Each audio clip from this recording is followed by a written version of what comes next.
তো আজ আমি চলে এসেছি একটি নতুন রেসিপি নিয়ে, ম্যাগি পিৎজা। তো এটি দেখতে যেমন সুন্দর, খেতেও তেমন টেস্টি হয়েছিল। আমার বাড়ির সবাই তো ওয়াও রিয়াকশান ছিল। তোমরাও বানিয়ে খেয়ে দেখো কেমন হয়, আমাকে জানাতে ভুলবেন না কমেন্ট বক্সে। এটি ছোট বড় সবাইরই ভালো লাগবে সন্ধ্যের টিফিনে বানিয়ে ফেলা। তো চলুন দেখে নেওয়া যাক কীভাবে বানিয়ে নিয়েছিলাম।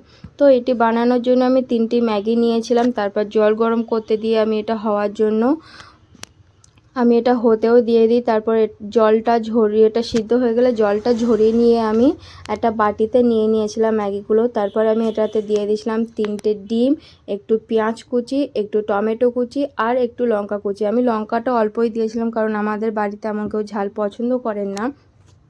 তারপরে দিয়ে দিয়েছিলাম স্বাদ মতো নুন, একটু ম্যাগি মশলা দিয়ে ভালো করে এটা মিক্স করে নিলাম। মিক্স করে নেওয়ার পরে আমি তাওয়া বসিয়ে দিয়েছি গরম হওয়ার জন্য। তারপর দিয়ে দিলাম তেল। ওটা গরম হয়ে যাওয়ার পর আমি 2 পিঠ হওয়ার জন্য ভালো করে দিয়ে দিলাম।